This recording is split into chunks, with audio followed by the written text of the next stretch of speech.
India आप तक समाचार, कड़वा लेकिन सच। रतनलाल सी बाफना ज्वेलर्स, जहां विश्वास ही परंपरा है। नमस्कार, मैं हूं आनंद शर्मा और आप देख रहे हैं इंडिया आप तक समाचार। पत्रकारिता कठिन भी हो चुका है, लेकिन जो घटना घटी है जिसके बारे में आपसे बात करूंगा, उसमें मैं ये भी कहना चाहूंगा कि पत्रकार भी कठिन हो चुके हैं। पत्रकारिता और पत्रकार दोनों पूरक हैं एक दूसरे के, लेकिन अभी के समय में ऐसा देखा जा रहा है कि जिसके पास फोन है, यूट्यूब का अकाउंट है, वो पत्रकार बन गए हैं। जिसके पास कैमरा है वो खुद को पत्रकार बताना शुरू कर देते हैं। पत्रकारिता की परिभाषा क्या है, ये काफी सारे लोगों को पता ही नहीं है, और जिनको नहीं पता है वो ज्यादा तौर पर ज्यादा फील्ड पर रहा करते हैं और परेशानियां उससे बाकी लोगों को होने लगती। तो पत्रकार और पत्रकारिता जो है उसकी गरिमा बनाए रखने के लिए हम सभी को ये देखना पड़ेगा कि एक्चुअल में पत्रकारिता किसे आती है और किसे पत्रकारिता करनी चाहिए।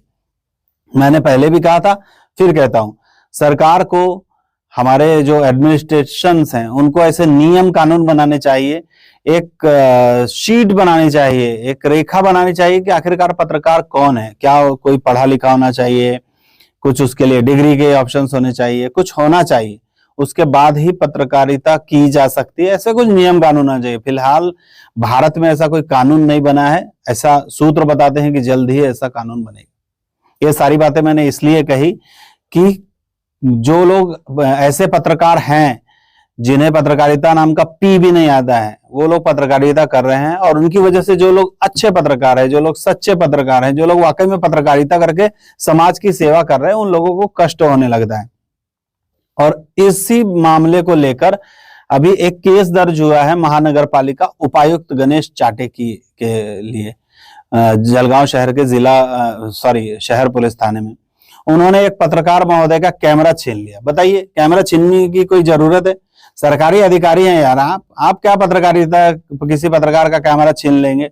और किसी पत्रकार का क्या, आप तो आम आदमी का भी कैमरा नहीं छीन सकते हैं, क्योंकि कोर्ट के ऐसे ऑर्डर्स हैं कि जहां पर मतलब पब्लिक प्लेस है जहां पे लोग आ जा सकते हैं।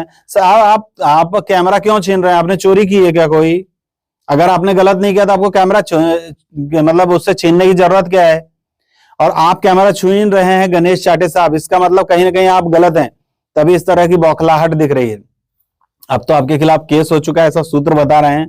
खैर, सरकारी सभी अधिकारियों को इस बात का ध्यान रखना चाहिए, पत्रकारों से पंगा न ले तो ज्यादा बेहतर है, और सही पत्रकारों से तो बिल्कुल भी पंगा न ले, वरना ऐसी हरकतें हो सकती है। अभी पत्रकार एकजुट आए, और एकजुट आने के बाद पत्रकार जो गणेश चाटे साहब के साथ हुआ है, जो केस हुआ, उसको आगे बढ़ाएं। मैं तो मेरे मीडिया के दोस्तों से ये कहना चाहूंगा कि सभी लोग एकजुट हों, एक साथ आए, और गणेश चाटे साहब के ऊपर जो केस दर्ज हुआ है उस पर सरकार क्या कार्रवाई कर रही है, कानून क्या कार्रवाई कर रहा है, महानगर पालिका प्रशासन क्या कार्रवाई कर रहा है, इन सब बातों पर ध्यान देना बहुत जरूरी है।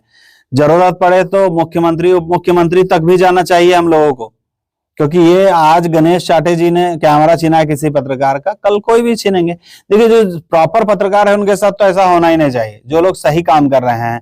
और आप इस तरह की हरकत अगर कर रहे हैं, कैमरा छीन रहे हैं या गलत कर रहे हैं कुछ, इसका मतलब है कि आप गलत हैं, तभी आप इस तरह की हरकत कर रहे हैं। नहीं तो किसी पत्रकार का कैमरा छीनने का क्या संबंध है आपका? क्यों कैमरा आपने छीना? कोई पत्रकार सवाल पूछ रहा होगा तो आप जवाब दीजिए ना उसके अंदर। अगर आप सही है तो फिर आपको डरने की जरूरत ही नहीं है।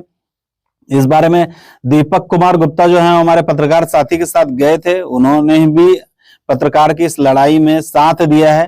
दीपक कुमार गुप्ता का भी शुक्रिया, वो इस तरीके के काम किया करते हैं, अक्सर समाज सेवा का बहुत सारा काम किया करते हैं, कार्य बहुत सारी किया करते हैं। ये शॉर्टकट में जलगांव वालों की तरफ से कहता हूं, जो लोग गलत करते हैं उनके लिए तो बहुत ही ज्यादा खतरनाक विषय कभी कभी हो जाता है। इसका फल भी उन्हें भुगतना पड़ता है, कई सारी मुश्किलों का सामना भी करना पड़ता है।